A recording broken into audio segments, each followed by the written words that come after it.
So you've just clicked this link to watch a video how to create a graph of your data. And let's go to the linked group data spreadsheet. So I'm going to click on that. And that takes me to this. And this is actually not this current year. This is a previous year's. But what I'm going to do is take a look at this information. These are my materials. So you need to go to File and then make a copy. And make a copy of this year, whatever this year, current year's data is. So pause this, go ahead and do that. Once you've made that copy, then I'm going to select this row and I'm going to copy that. So Control C, copy that, and I'm just going to paste it somewhere down here. And I'm going to label this materials. Now you're going to have the option to graph really whatever you want and then explain why you graphed what you graphed. If you want to graph material versus the amount of force required to break it, go ahead and graph that. If you want to graph it versus length, well, that's really not all that interesting. That should have been an 8 there because they're all the same length. That was the length that we broke them at this current year.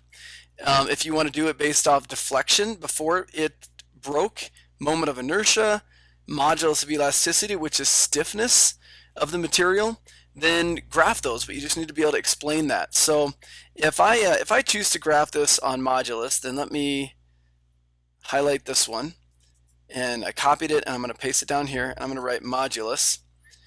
And now to graph this, I'm going to click and drag, select both of those rows, click insert, and then insert a chart. And it actually recommends the one that I'm actually most interested in.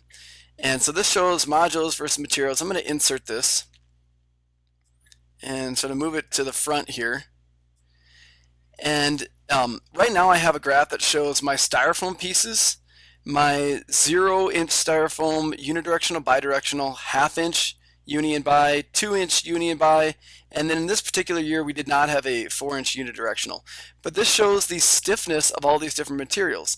So if I were going to do this graph and copy this, and so I'm going to screenshot this and then paste that into my answer here, right down here, then I should explain why modulus is significant and what this information teaches me, and particularly how there's a difference between the 2-inch unidirectional and 2-inch bidirectional, how one of them, according to modulus, which means stiffness of the material, stiffness before it actually breaks or has permanent deformation, why this one is more stiff than this, and why this is more stiff than this, and so on, and what that actually tells me.